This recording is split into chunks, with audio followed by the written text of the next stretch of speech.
Yeah, we are all humans. We all have our prejudgmental view, stereotypical view on everyone. But when it comes to Africa, countries that in Africa, we always have that negative mindset about them. If you hear someone talking about Africa, okay, it's either about Ebola, corruption, pollution, terrorism, poverty. These are the things that come in our mind when we hear the word Africa. It's not our fault. It's not your fault. It's not their fault. It's the media's fault. We speak on what we listen. So if a media portrays a country as a beautiful country in the world, then people who have never been there will think that's the best country to be.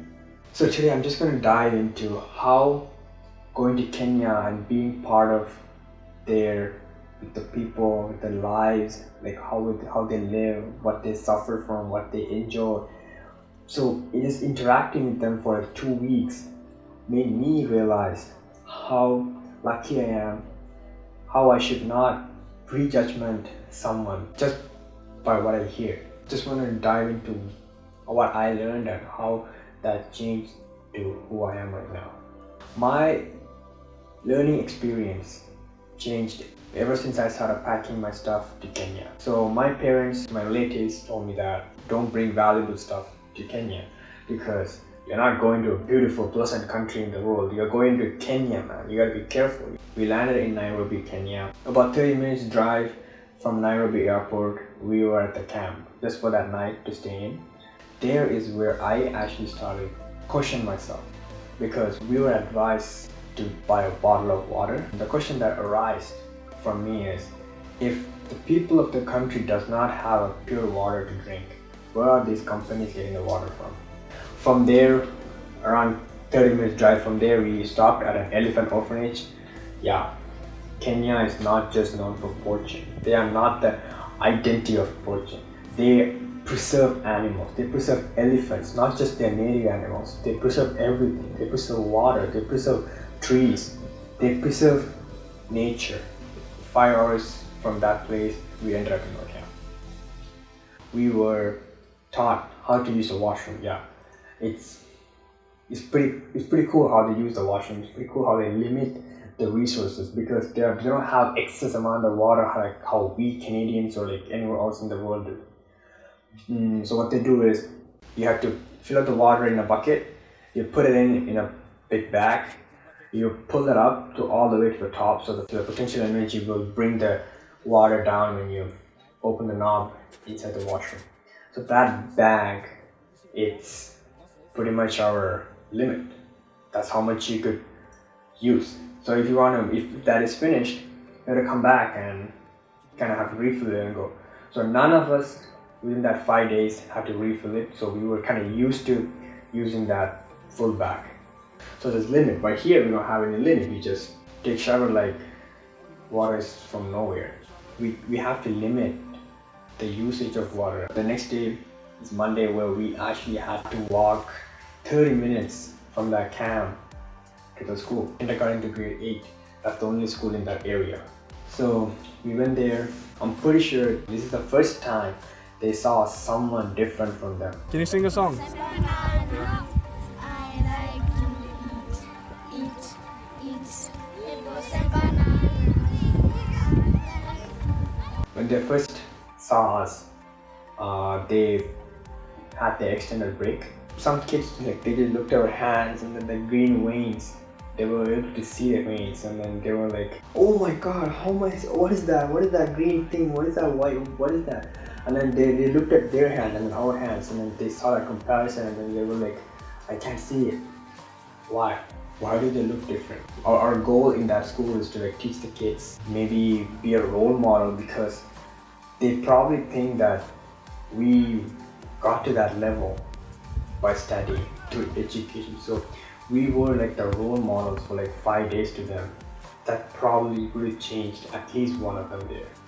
Because I heard from the teachers there, once they graduate high school, they have to pay excess amount of money to get into uni. After getting into uni, what is my job? What is my goal? If I don't get a job, I have to come back to my dad's job. They think they literally have no point in studying. So these are the mindset that we were able to change. The one thing that I learned from there, the kids know the difference between planting a tree and growing a tree. What's the difference? Planting is when you plant and that's it. The job is done right there. But growing is when you plant a tree, you put water, you actually see it growing. One of the kids I was talking, he was telling me how they preserve the water in their school. So it rains only about 5 minutes, 10 minutes per day. Like every day, like or maybe every other day it rains, but like rarely. It rains only like 5 to 10 minutes maximum. What they have is they have a big tank, they connect that with their roof, so when the water comes in, like it all gets collected to the big tank. And when you see the water, that was the water we used to wash our hand. That was the exact same water they used to drink. If that company was able to get the water, why can't they get the water?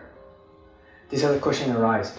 I just did not have an answer. Some of the parents actually trying so hard to bring up their child, because I was talking to one of the helper who was helping us during the 5 days. He was telling me that I couldn't do well in studies because my dad did not let me do it, but I am struggling, I'm doing hard work to make my kids study well. So those are the inspirational stories I learned, and that made me feel how lucky I am to be in this place and being able to go to a country and learn them. So I was in the school and then we were teaching the kids and stuff. So we were having our break. We came outside, I was just taking pictures. One of the kid, he came and asked, "What is this? Can I take a look at it?" I paused for a moment. My mind was realizing everything my relatives, my parents, the media's talking. My mind was just rolling everything.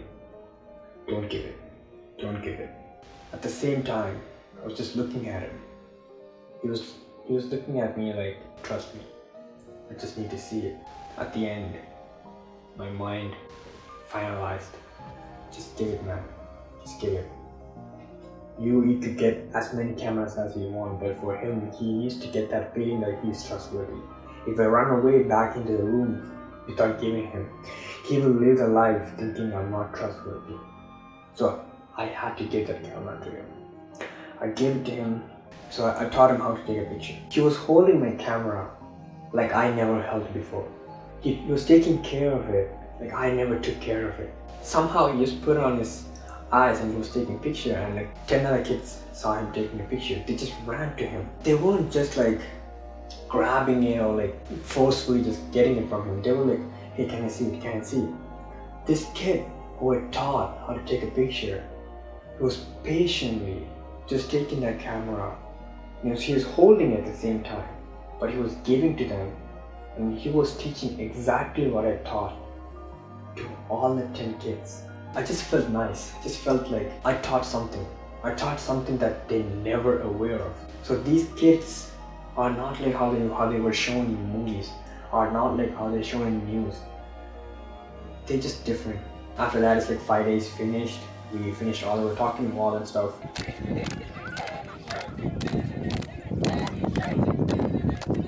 After that 5 days, we got a chance to go to an African safari, um, and we were actually given a lecture on poaching, how to preserve animals, how to prevent poaching, how to protect the animals there, especially elephants and rhinos. And yeah, talking about rhinos, after we went to a rhinos camp, we were given an opportunity to dig rhinos poop.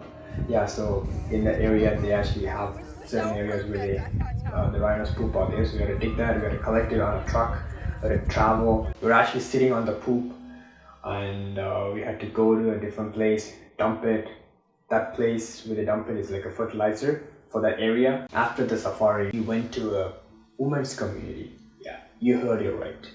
Women's community where 10 to 15 women got together. They built up a community without the help of any men. The first day we were actually staying there for 2 days. So the first day they had a welcoming dance for us. It was pretty cool. They had all their jewelries and everything set up, and then The dance was like really amazing, and so how they earn money is having us like a tourist come there and rent the place.